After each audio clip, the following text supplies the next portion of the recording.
Question 1. P.S. John traveled westward past a certain bus stop at a constant speed of 40 miles per hour at 12 p.m.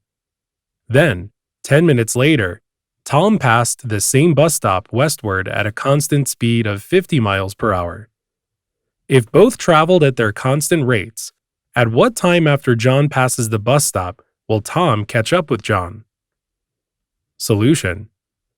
Third property of speed rate. The same amount of time passed.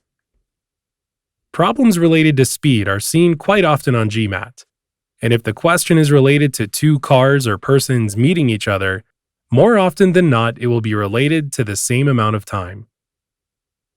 Now both John and Tom travel in the same direction, but John travels for 10 minutes more than Tom.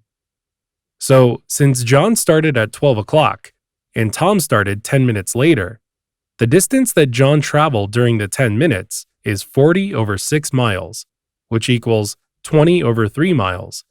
Based on the equation, 40 miles is to 1 hour, which equals 40 miles is to 60 minutes, which equals 40 over 6 miles is to 10 minutes.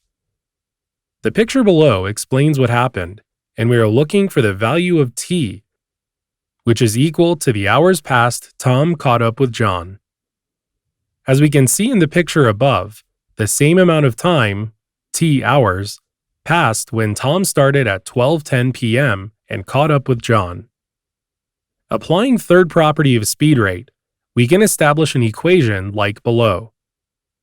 In 20 over 3 miles plus 40 times t miles equals 50 times t miles, miles are canceled out and it becomes 20 over 3 plus 40 times t equals 50 times t.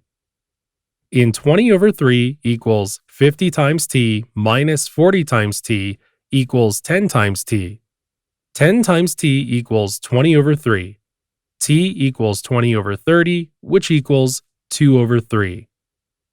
Since t equals 2 over 3 hours, which equals 2 over 3 times 60 minutes, which equals 40 minutes, the answer is 12:50 p.m. because 40 minutes passed since 12:10 p.m.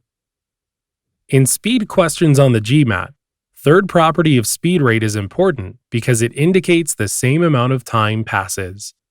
Thus, C is the correct answer. Answer C.